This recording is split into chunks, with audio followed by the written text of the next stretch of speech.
What's up, everybody, and welcome back to my channel. I wanted to do a couple of videos for you today about the cast from Too Hot to Handle, that show that recently debuted on Netflix. Now, I didn't find the entire show interesting enough to do like character analysis the same way that I typically like to do. Remember, that's how I handled the Love is Blind cast, but this cast, they were just so damn vapid that I can't even recap the series. Sorry, not sorry. I watched it and I just, by the end of it was like, really? That's it? But there is quite a bit of tea about the cast that I wanted to share with you, starting off with Sharron and Rhonda. Before we even jump into this, I suspect that Sharon's real name is Sharon, and then he just put this like fancy pronunciation on it just so that it didn't sound like Sharon, but I digress. Anyway, the two of them quickly hit it off on the show, although there was a little bit of a love triangle between Sharron, Rhonda, and David, who I was rooting for this whole entire time until Rhonda revealed her secret, which was that she had a son. I was like, okay, UK, America,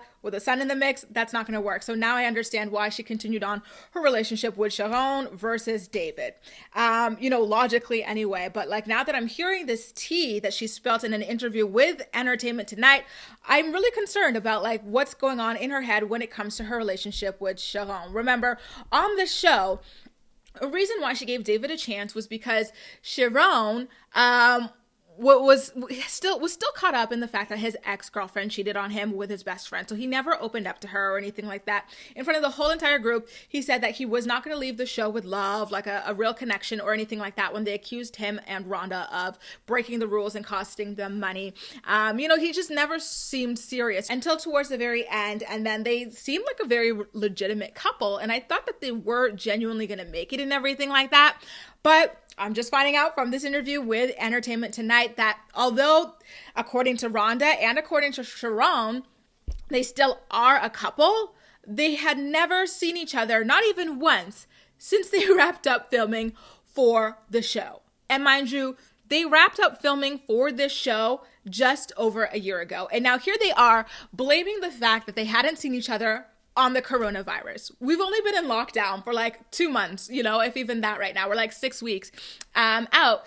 But to blame coronavirus for why one of you guys was not able to hop on a quick like hour-long flight or whatever to see the other doesn't make any sense. I watched Rhonda's interview with the host from Entertainment Tonight first, and so I just like had my head in my hands the whole entire time just listening to what it was she had to say. I'm gonna link to the interview below so you could watch and see what I'm talking about, but the interviewer did a really good job of asking Rhonda the tough questions. Typically interviewers shy away from them just to be buddy-buddy with the cast members of like whatever shows are out there or celebrities, but this interviewer legitimately asked Rhonda like, really, Rhonda, you've been accepting this excuse from this guy this whole entire time. It's been a year since you guys wrapped up filming and he's never come down to see you once. It's a very quick flight, girl. And he's never once come down to see you. This is what you're accepting. And she's like, kind of like, please tell me you're dating other people. And Rhonda's like, no, we're still exclusively seeing each other. And then the interviewer repeats again. She's like,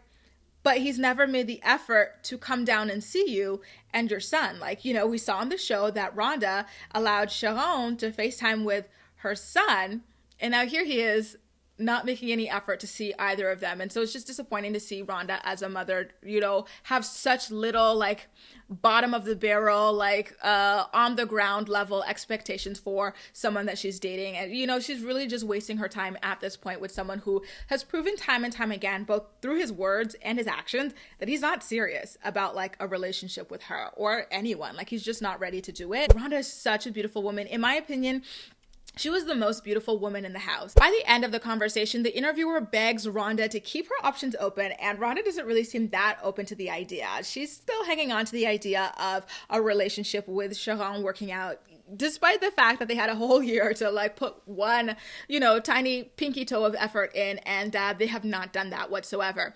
Now, that same interviewer was able to catch up with Sharron and ask him a couple of questions about, his perspective of his relationship with Rhonda, and he agreed that he was too busy to see her for a year. He's a coach for underprivileged youth, which is amazing, but it's not like 24 hours a day, 7 days a week. Like, you have time, sir, to hop on a quick flight and see this girl if she is that important to you. Like, presidents all over the world, presidents, CEOs, like high, super busy, like, ranking people have time for their wives and their children and their parents and their friends. You have time for this girl. She's just not that important to you. And so you need to stop wasting her time, dragging her along. You know she's got a son, and just, call it quits at this point, because it's not going anywhere based on your actions. When the host asked Sharron what he saw for the future of his relationship with Rhonda, he said that they had both been talking about potentially relocating to Los Angeles together. They have not made the time to see each other in a whole entire year, yet these two people are out here thinking of moving to Los Angeles together. And one of them, Rhonda, has a child that she would uproot for this guy who's made no effort to see her. Really, girl, really, it's genuinely heartbreaking to watch people with such low self-esteem accept this kind of treatment for people, especially like knowing that she's got a son. It hurts my heart. I'm like, Rhonda is so beautiful. She's so empathetic. She's so smart. She's so kind. And this is what she's settling for. I hate to see it. I truly do. Especially given that the interviewer's next question to Sharron, after he told her that he wanted to move to Los Angeles with Rhonda and her son, the interviewer asks Sharron, "Are you in love with Rhonda?" What does this guy say? I mean, I've got love for her. Dude, are you kidding me? You've got love for her. You're not in love with her, but you want to relocate with her and her child. It makes literally no freaking sense. And I hope that watching his answer to that helped Rhonda see what it is that she's been settling for, and that she can and should do better, and that she absolutely deserves better than, this situationship that she has gotten herself tangled up in. It's a mess. I'm going to leave a link to that interview as well down below for you guys, so you can catch them side by side and see what it is that's been grinding my gears so badly about this situationship that Rhonda has settled for. From the very beginning, I just felt like Sharron is one of those guys, because, guys, like, they get stuck in like one bad thing that happens to them in relationship land, and now everybody has to pay. They'll never love again, like, and all that dramatic stuff. Anyway, you guys, what do you think about Rhonda and Sharron still considering themselves in some kind of a relationship? By the way, they both said that they had not been with other people since they returned home from the show. So what do you think about them having this situationship, relationship, whatever, where they've never made the effort to see each other in this whole entire year? Mind you, there's another couple that I'm about to make a video about where one of them lives in the UK, the other one lives in the US, and it's going to surprise you, and they'd been seeing each other a couple of times, making those trips. Let me know all of your thoughts and opinions in the comment section down below, and as usual, we'll chat. That's all for now. Thank you so much for watching, and I'll see you next time.